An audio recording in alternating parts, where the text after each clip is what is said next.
Okay, welcome students. तो अभी तक हमने HCF निकालना सीख लिया है। हमने प्राइम नंबर भी देखा, प्राइम नंबर को समझा, उसके बाद how to factorize the given number into a prime number ये भी देखा। उसके बाद अलग अलग नंबर्स को लेके हमने प्रैक्टिस भी की कि किस तरह से HCF निकालते हैं। अभी तक शायद आपको बहुत अच्छे से ये समझ में आ गया होगा कि what is the process of finding the HCF।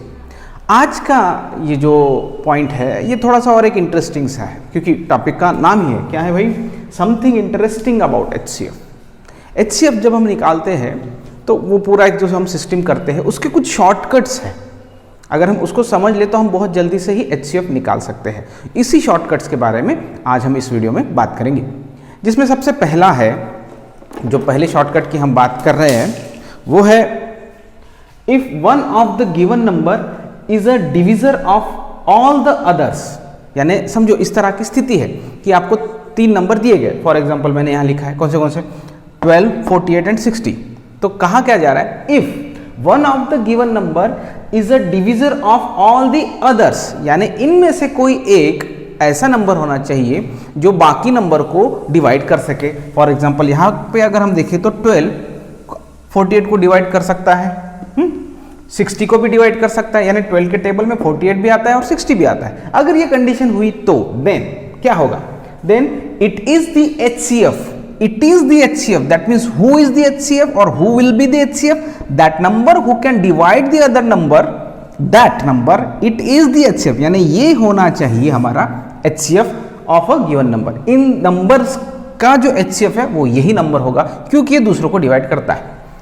चलो, ये तो बुक ने बोल दिया या फिर हमें पता चल गया कि एक स्टेटमेंट हमारे सामने आया, लेकिन अब हमें ये देखना भी होगा ना कि ये सच में ऐसा वर्क करता है या नहीं करता है। तो इसका प्रूफ भी देख लेते हैं। अभी कभी इसका HCF निकालते हैं। अगर HCF 12 आता है, इसका मतलब ये जो कुछ भी कहा जा रहा है वो बिल्कुल सही है। चलो, दूध का दूध और पानी का पानी करते हैं। सबसे पहले हमारी जो टेक्निक है स्टार्ट करते हैं। हम लेते हैं 12 के फैक्टर। 12 को हम फैक्टर यहाँ लिख लेता हूँ मैं, 12, 48 और 60 को हम फैक्टराइज करते हैं। सबसे पहले 12 को करते हैं, क्योंकि इवन है तो 2 से 2 6 = 12, फिर से इवन है तो 2 से 2 3 = 6। प्राइम नंबर आ गया, हो गया भाई, ये आ गया फैक्टर, क्या हो गया, 2 × 2 × 3 12 के। Okay, done. उसके बाद 48 को देखते हैं। चलो, इवन है 2 से 2 4, फिर से इवन है 2 से 1 2, फिर से इवन है 2 से 6, फिर से इवन है 2 3 3 1 आ गया। 2 × 2 × 2 × 2 4 बार 2 है और एक बार 3 है। चलो, 1 2 3 4 3, एक बार चेक भी कर लेना। तो 7 7 12 बार 2 4 3 18, ठीक है। अब इसके बाद 60 के लिए 60 के निकालते हैं। किस तरह से, इवन है तो 2, 60 के आधे 30, 2 से डिवाइड करना है ना, आधे कर देना। फिर से इवन है तो 2, 30 के आधे 15 15, क्योंकि 5 से हम कर सकते हैं, 5 3, फिर 3 से कर सकते हैं 1, ये हो गया। 2 × 2 × 5 × 3, 2 × 2 × 5 × 3। सो ये मिल गया हमें प्राइम फैक्टर्स। नेक्स्ट क्या स्टेप है हमारी, उसमें से कॉमन ढूंढना। जो कॉमन है फिर उसका मल्टीप्लिकेशन करेंगे, हमें HCF मिलेगा, और इस हिसाब से हमें 12 HCF मिलना चाहिए। चलो देखते हैं। 2 2 2, तो ये कॉमन फैक्टर में एक आ गया 2। उसके बाद फिर 2 2 2 × 2, फिर यहाँ 3 है 3 है 3 है × 3 हो गया। अब इसके ख़त्म हो गए ना, अब और कुछ हो ही नहीं सकता, क्योंकि तीनों इसमें चाहिए, तो बाकी चेक भी नहीं करेंगे। अब सीधा इसको मल्टीप्लाई कर लेते हैं। क्या है भाई, 3 2 = 6, 6 2 = 12। Very good. तो ये फंडा काम करता है। आ गया हमारा HCF क्या, 12। भाई अगर दिए गए नंबर्स में से कोई एक नंबर बाकी नंबर को डिवाइड कर सकता है तो वही हमारा HCF होता है, और कुछ करने की या फिर कुछ कैलकुलेट करने की ज़रूरत नहीं है। लेकिन क्योंकि एग्ज़ाम के टाइम पे कभी कभी जो हमारी सिस्टम है, जो मार्किंग सिस्टम है, वो स्टेप्स के हिसाब से मार्क्स देती है, तो उस वक्त आपको शायद ये स्टेप्स लिखना पड़े, लेकिन आप भी ये शायद पहचान जाओगे कि आपने जो आंसर निकाला वो सही है या नहीं, अगर इस तरह की स्थिति रही। और बात रही कॉम्पिटिटिव एग्जाम्स की, चाहे आप स्कॉलरशिप लीजिए या बाकी और कुछ भी एग्ज़ाम्स जो बच्चे देते हैं, उसमें आप, क्योंकि ऑब्जेक्टिव होता है तो उस 4 में से कोई एक को जल्दी सिलेक्ट करना होता है, तो अगर ये ट्रिक पता है और HCF का प्रॉब्लम दिया गया है, तो अगर आप आपको इसी तरह से आ गया और आपने देख लिया कि एक नंबर जो है बाकी दो को डिवाइड कर सकता है, तो फिर ये कैलकुलेट करने की कोई ज़रूरत नहीं, फटाक से विदिन अ 5 सेकेंड आप उसका आंसर दे सकते हैं और अपना कीमती समय बचा सकते हैं। तो कैसी लगी ये ट्रिक? अभी और भी कुछ ट्रिक को हम डिस्कस करेंगे। ओके स्टूडेंट, तो अभी हम देखेंगे नई ट्रिक, हमारी ट्रिक नंबर 2 क्या कह रही है? देखिए क्या बोलती है, if there is no common factor of given number then, अगर समझो हमें कुछ नंबर दिए हैं, फिर हमने उसके प्राइम फैक्टर निकाले, और जब प्राइम फैक्टर में हमने देखा कि उसमें कोई कॉमन फैक्टर ही नहीं निकल रहा है, कोई कॉमन फैक्टर है ही नहीं, उस वक्त क्या होगा? If there is no common factor of the given number then there HCF will be 1। तो इस वक्त उनका HCF क्या हो जाएगा? 1 हो जाएगा। ये बुक में दिया। अब मैं कुछ एक्स्ट्रा आपको बता दूं, देखो अगर हम इस पे सोचे कि कब किसी का कोई कॉमन फैक्टर नहीं निकलेगा, उसका एक रीजन हो सकता है या फिर एक कंडीशन हो सकती है कि भाई उन दिए गए नंबरों में कोई एक अगर प्राइम नंबर हो, क्योंकि अगर कोई प्राइम नंबर है तो उसके कोई फैक्टर निकलेंगे नहीं, और अगर उसके कोई फैक्टर निकलेंगे नहीं तो कॉमन फैक्टर कहाँ से मिलेगा?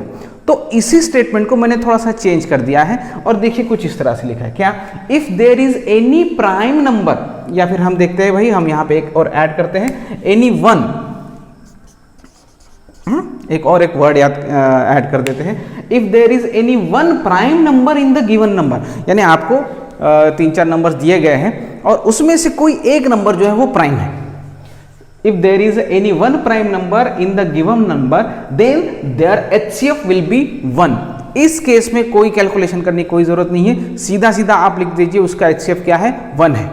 यानी फिर से एक बार, अगर दिए गए हुए नंबरों में से कोई एक भी नंबर अगर प्राइम नंबर है तो उनका HCF 1 आना चाहिए। अब ये आता है या नहीं आता है, चलो एक एग्जांपल लेके चेक भी करते हैं। तो हम एक एग्जांपल ले रहे हैं जिसमें 17, 9 और 8, देखिए इवन है, एक ऑड है और एक प्राइम है। तो इवन ऑड को कोई दिक्कत नहीं है, वो तो हो जाएगा, लेकिन अगर एक प्राइम है तो फिर उसका HCF 1 आना चाहिए। तो चलिए देखते हैं, ये इधर लिख लेते हैं, इनके जब हम फैक्टर्स लिखेंगे, सबसे पहले इनका फैक्टर 17 का अगर मैं फैक्टराइजेशन करने जाऊँ तो किससे होगा नहीं, क्योंकि अपने आप में प्राइम है, तो 17 से ही होगा। तो इसका एक ही आएगा, क्या?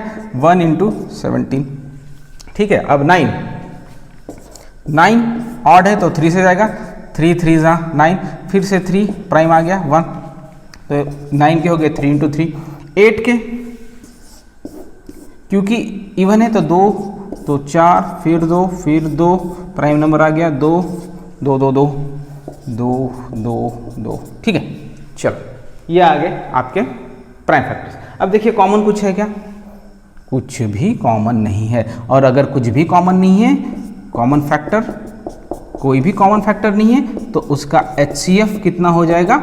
1, क्योंकि हर इसमें × 1 होता है, इस तरह से। तो समझ में आया ट्रिक क्या है कि अगर दिए गए नंबर्स में से कोई कॉमन फैक्टर नहीं निकले, या फिर बेस्ट वे आप इस तरीके से याद रख सकते हैं कि दिए गए नंबर में अगर कोई प्राइम नंबर हो तो उनका HCF हमेशा के लिए क्या आएगा? 1 ही आएगा। कोई सोचना नहीं, कोई टेंशन नहीं लेना, दिए गए नंबर में कोई एक प्राइम नंबर दिख रहा है, सीधा ठोक देना क्या कि उसका HCF क्या होगा? 1 एंड ओनली 1। तो ये थी हमारी नेक्स्ट ट्रिक। और भी कुछ ट्रिक्स है, उसके के लिए अभी हम नेक्स्ट ट्रिक पे आते हैं।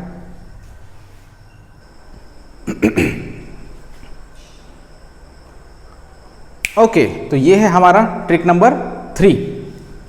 क्या कह रहा है ये? If given numbers are consecutive even numbers. क्या होते हैं भाई कॉन्सेक्यूटिव इवन नंबर्स? का मतलब एक के बाद एक आने वाले इवन नंबर। जैसे अगर मैं कहूँ 4 4, तो उसका कॉन्सेक्यूटिव इवन नंबर क्या होगा? 4 के पास तो 5 आता है, लेकिन 5 इवन होता है कि नहीं? एक ऑड एक इवन, एक ऑड एक इवन, इस तरह से आता है। तो 4 के बाद नेक्स्ट आने वाला इवन नंबर हो गया 6। तो 4 और 6 ये दोनों हो गए कॉन्सेक्यूटिव इवन नंबर्स। तो ऐसे कुछ भी हो, समझो हम लेते हैं 18, तो 18 का कॉन्सेक्यूटिव इवन नंबर क्या हो गया? 20। इस तरह से अगर दो कॉन्सेक्यूटिव इवन नंबर्स दिए गए हैं then there HCF will be 2। हमेशा अगर आप कभी देखें कि दो कॉन्सेक्यूटिव इवन नंबर अगर है तो उसका HCF कितना होगा भाई? 2। चलो चेक करते हैं ऐसा होता है क्या। हमने दो नंबर्स कंसीडर किए, एक है 12 और उसका कॉन्सेक्यूटिव इवन नंबर हो गया 14। तो अब इसका HCF कितना आना चाहिए? 2 आना चाहिए। तो हम यहाँ चेक करेंगे कि इनका HCF 2 आता है क्या। तो चलो ट्राई करते हैं। 12 2 से किए 6, फिर 2 से किए 3, फिर 3 से कर दिया 1, तो आ गया 2 इंटू 2 इंटू 3, 2 इंटू 2 इंटू 3, 3 दूसरा नंबर। ओके, अब 14 के लिए इवन है, अब किससे जाएगा, 2 से जाएगा, तो ये 7 क्योंकि प्राइम नंबर आ गया, 7 1 7 हो गया, तो 2 इंटू 7, तो ये हमें मिले प्राइम फैक्टर। अब निकालते हैं इसके कॉमन फैक्टर। तो कॉमन फैक्टर देखेंगे तो यहाँ 2 है तो 2 और दूसरा कुछ है ही नहीं, तो उसका कॉमन फैक्टर एक ही है 2, तो कोई मल्टीप्लिकेशन होगा नहीं, इसलिए उसका HCF भी हो जाएगा 2। तो भाई फंडा काम कर रहा है। क्या है कि अगर 2 कॉन्जिक्यूटिव इवन नंबर है तो उसका HCF कितना हो जाएगा 2। लेकिन क्या हो अगर 2 कॉन्जिक्यूटिव ऑड नंबर हो, तो उसके लिए नेक्स्ट है, if given numbers are consecutive odd number then there HCF will be 1। अगर 2 लगातार इवन नंबर्स हैं तो हमारा HCF हो गया 2, और अगर 2 लगातार ऑड नंबर है तो हमारा HCF हो गया 1। बस इतना याद रखना है। इवन नंबर कंटिन्यू वाले 2 है, लगातार वाले 2 है, कॉन्जिक्यूटिव 2 है, तो इवन नंबर है तो HCF 2, अगर कॉन्जिक्यूटिव 2 ऑड नंबर है तो HCF 1। अब ये भी चेक कर लेते हैं। हमने लिया 15 और 17, हम देखते हैं 15 का ऑड है, 5 से जाएगा, 5 3 से 15, 3 से जाएगा 1 हो गया, तो 15 के हमें मिले 5 इंटू 3। 17 अपने आप में प्राइम है तो 1 इंटू 17 कोई भी यहाँ पे कॉमन फैक्टर नहीं है। हमने अभी देखा कि अगर कोई कॉमन फैक्टर नहीं है तो HCF कितना होता है 1। ये शायद नीचे नहीं दिख रहा होगा क्योंकि कट हो रहा है यहाँ, मैं इधर लिखता हूँ। अगर इनकी बात करें तो कोई भी कॉमन फैक्टर इनका नहीं है, और अगर कोई कॉमन फैक्टर नहीं है तो HCF कितना हो जाएगा 1। यानी अगर 2 कॉन्जिक्यूटिव ऑड नंबर है तो उसका HCF होगा 1, कॉन्जिक्यूटिव इवन नंबर है तो उसका HCF होगा 2। बस कुछ ज़्यादा सोचने की ज़रूरत है ही नहीं। ये थोड़े से ट्रिक्स आपके लिए थे HCF। वैसे और भी इंटरेस्टिंग ट्रिक्स और टिप्स है, लेकिन मैं वो ट्रिक्स एंड टिप्स आपके साथ शेयर करूँगा इस चैप्टर के एंड में। ये तो है, लेकिन और भी कुछ बहुत ही अच्छे, थोड़ा ज़्यादा और लेवल के आएंगे वो, तो वो आपके साथ इस चैप्टर के एंड में शेयर होंगे। लेकिन अभी तक ये कैसे लगे, अगर अच्छे लगे तो एक लाइक कर दीजिए, कमेंट कर दीजिए, रिव्यू अपना डाल दीजिए कि हमें बहुत अच्छा लग रहा है, और वो आपके अच्छे रिव्यूज़ पढ़ के हमें भी बहुत अच्छा लगेगा। Okay students, so this is once a new video and very interesting one, क्योंकि इस वीडियो में हम पढ़ेंगे डिवीज़न मेथड, HCF फाइंड करने की डिवीज़न मेथड क्या होती है। अब देखिए कभी कभी कुछ ऐसे नंबर रहते हैं थोड़े बड़े हैं, हमें देख के थोड़ा सा डर लग जाएगा, या फिर हमें कुछ ट्रिक्स उसमें नहीं सूझेगी, या फिर हमें लगेगा कि इसके अगर हम फैक्टराइज करते बैठेंगे तो थोड़ा सा ज़्यादा समय लग सकता है। उस वक्त आप इस मेथड को यूज़ कर सकते हैं। या फिर कभी अगर ऐसा हो कि आपके एग्जाम में ये क्वेश्चन में ही मेंशन हो कि find the HCF by division method, तो आपको ये मेथड पता होनी चाहिए कि भाई किस तरह से डिवीजन मेथड काम करती है। तो चलिए हम स्टार्ट करते हैं और देखते हैं कि डिवीजन मेथड किस तरह से काम करती है। सबसे पहले उसके कुछ स्टेप्स को मैं बता दूं क्या करना है। जैसे यहाँ पे हमने 2 लिए हैं 144 और 252, इनका हमें निकालना है HCF।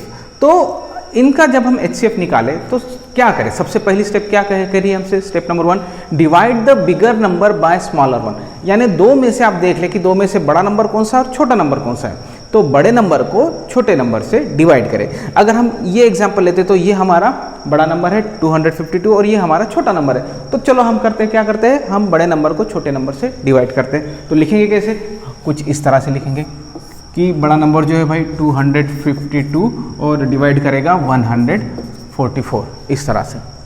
ठीक है, नेक्स्ट स्टेप क्या करें, डिवाइड द प्रीवियस। अच्छा चलो, ये कह रहे कि भाई पहले तो आप डिवाइड कर लो, डिवाइड होने के बाद जो हमारा रिमाइंडर आएगा, यानी divide the previous divisor by reminder, यानी ये डिवीजन होने के बाद कुछ रिमाइंडर मिलेगा हमें, तो उस रिमाइंडर से इस डिविजर को फिर से डिवाइड करना है। तो पहले तो इससे डिवाइड कर लेते हैं। सर ये क्या आपने लिख दिया 144 का टेबल हमें थोड़ी याद है। अब सर ये तो बहुत ज़्यादा हार्ड हो गया, उससे तो वो अच्छा था, फैक्टर गिराओ फटफट हो जाता, लेकिन अभी ऐसा क्वेश्चन ही आया कि इसी मेथड से छुड़ाना है, तो फिर क्या करोगे। अब इसके लिए भी देखो मैं समझाता हूँ, बहुत ईजी है, ये सिस्टम भी बहुत सिंपल है, थोड़ा सा दिमाग लगाना पड़ेगा। अब ऐसा सोचो कि जब कभी इस तरह का डिवीजन आपको आए, अब यहाँ 144 है और यहाँ 252 है। अब मोटे मोटे तौर पे आप ऐसा सोचो ना, ये 144 को आप 100 पकड़ो, ये 250 को आप 200 पकड़ो, तो तकरीबन आपका 2 से डिवाइड हो रहा है, यानी हमें अंदाज़ा लग जाता है कि किससे डिवाइड होगा, 2 से डिवाइड होगा।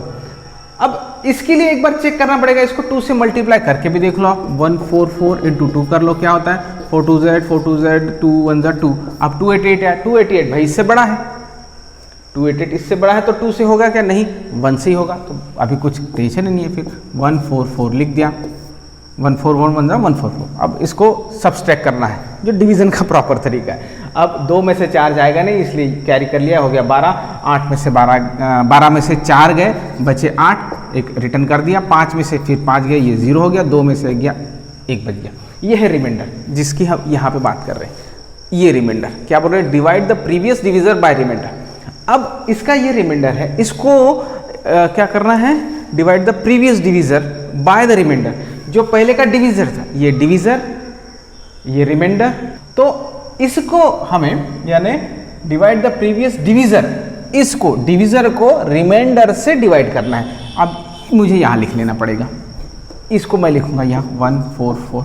देखो क्या कह रहे हैं, फिर से यहाँ से समझाओ, जब आप डिवीजन करते हो 2 नंबर में से बड़े नंबर को छोटे नंबर से डिवाइड कर दिया, ऊपर क्या आ रहा है, इससे अभी कुछ टेंशन नहीं, जो रिमाइंडर आता है उससे फिर उस डिविजर को डिवाइड करना है। अब फिर से वही 108 144 डबल लेंगे तो 2 यानी 200 हो जाएगा, तो इसका भी 1 से ही जाएगा, तो 108 1 जा 108, इससे माइनस करके देखते हैं, 4 से तो 8 निकलेगा नहीं, इसलिए हो गया 14, 14 में से 8 अगर हम निकाल लें तो कितने होंगे, तो 8 में आप ऐड करते चलो 14 आते तक, 8 और 2 10 और 4 14, यानी 6 ऐड कर रहे थे, यानी 6 आपके सब्सट्रैक्शन हो गए, 14 में से 8 गए, बचे 6, रिटर्न दे देंगे, 4 में से गया 3, ये हो गया 0, कितने बचे 36।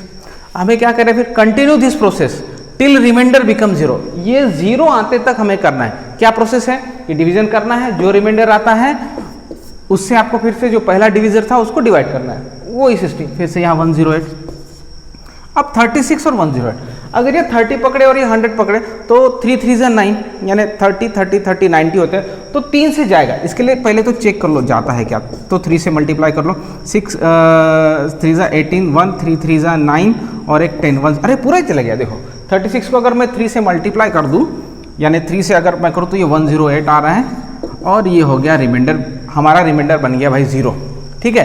तो ये क्या करें, continue this process till reminder become 0, चलो बन गया भाई, रिमाइंडर आ गया हमारा 0 आ गया। अब क्या करें, the last divisor when reminder become 0 will be the HCF, कि जब कभी ये इस तरह से रिमाइंडर 0 हो जाएगा, तो ये जब 0 हो रहा है तब जो डिविजर था जिससे आपने डिवाइड किया वही होगा इनका HCF। तो इन दोनों का HCF कितना है भाई, 36। अब ये है या नहीं, आप उस प्रोसेस से एक बार चेक कर लीजिए फैक्टराइज वाला, लेकिन 100% ये होगा। समझ में आ गया, थोड़ा सा ट्रिकी है, थोड़ा सा ये अज्यूम करना है फट से कि भाई किससे डिवाइड हो सकता है। मैंने जैसे कहा कि थोड़ा सा इसको राउंड फिगर में लेते जाओ और सोचते जाओ कि किससे डिवाइड हो सकता है, आप देखोगे कि फटाक से आप आंसर तक पहुंच पा रहे हो। क्या किया हमने, बड़े नंबर को अंदर रखा, छोटे नंबर से डिवाइड किया, 1 से डिवाइड हो रहा है भाई 1, यानी डबल करेंगे इससे बड़ा हो रहा है, 144 को डबल करेंगे इसलिए 1 से हो गया, फिर ऐसे करते गए, यानी जो रिमाइंडर आया उससे फिर उस डिविजर को डिवाइड किया, फिर जो रिमाइंडर आया उससे फिर उस डिविजर को डिवाइड किया, ऐसे करते गए कब तक, जब तक 0 नहीं आया। जब 0 आ गया तो जो डिविजर था वही हमारा था HCF, खत्म। So this is the what we call the division method of finding the HCF। बहुत सिंपल मेथड है, कोई टेंशन नहीं। हम इसका और एक एग्जाम्पल ले लेते हैं ताकि आपको और अच्छे से क्लियर हो जाए। पहले तो ये स्टेप आप चाहे तो लिख ले, और फिर और अभी एक एग्जाम्पल लेते हैं जिससे हम ये क्लियर कर देंगे।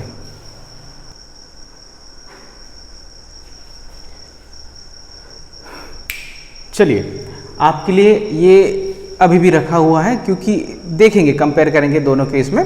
अब एक नया प्रॉब्लम लिया है, देखो HCF में डायरेक्टली हमेशा ऐसे ही क्वेश्चन नहीं आएगा कि भाई HCF निकालो। HCF का यूज़ हम दूसरे किसी क्वेश्चन में भी कर सकते हैं। फॉर एग्जाम्पल मैंने यहाँ पे अभी एक क्वेश्चन लिया, क्या है, reduce the fraction in simplest form. अगर एक फ्रैक्शन दिया गया और आपको ये कहा गया हो कि इसको सिंपलेस्ट फॉर्म में रिड्यूस करें, जो रिड्यूस करने का हमारा तरीका है वो क्या करते हैं, हम दोनों में देखते हैं भाई कोई ऐसा कॉमन चीज़ जो दोनों में डिविजिबल हो। अब यहाँ पे 9 है तो हम देखेंगे भाई 3 से जा सकता है क्या, फिर इसको भी चेक करना पड़ेगा 3 से जा सकता है, फिर ऐसे करते करते थोड़ा छोटा और रिड्यूस, इसको सिंपलेस्ट फॉर्म यानी उसका अभी उसके बाद रिड्यूस नहीं होना चाहिए, वहाँ तक लेके जाना है। अब एक एक चेक करते जाएंगे तो बहुत समय लगेगा। उससे बेटर आइडिया क्या है, अगर हमें पता चल जाए इन दोनों नंबर का HCF क्या है, क्योंकि HCF वो नंबर है जिससे जो ये दोनों को डिवाइड कर सकता है, और क्योंकि वो HCF है दैट मीन्स वो सबसे बड़ा है। अगर बड़े से बड़े नंबर से इसको डिवाइड करेंगे तो ये अपने सिंपलेस्ट फॉर्म में ऑटोमेटिकली आ जाएगा। यानी जब किसी ऐसे को बड़े है, क्योंकि देखो हम अगर छोटा होता भाई 12/14 होता तो कोई टेंशन नहीं था, हम सीधा सीधा 2 से स्टार्ट कर सकते थे, यहाँ साथ ये हो गया, इसका सिंपलेस्ट फॉर्म आता था। लेकिन क्योंकि ये बड़ा है, हमें इतने बड़े टेबल थोड़े ही याद है, तो हम क्या करते हैं, ओके हाँ, तो हम ये करेंगे कि अब इसका HCF फाइंड आउट करेंगे, लेकिन अब हम यूज़ करेंगे डिवीजन मेथड ताकि उसकी प्रैक्टिस भी हो जाए। तो अब देखो 209 और 247 में क्या हमारी पहली स्टेप क्या है, बड़े को छोटे से डिवाइड करेंगे। ठीक है, तो इनमें से बड़ा कौन है, इनमें से बड़ा है 247, इसको डिवाइड करेंगे हम 209 से।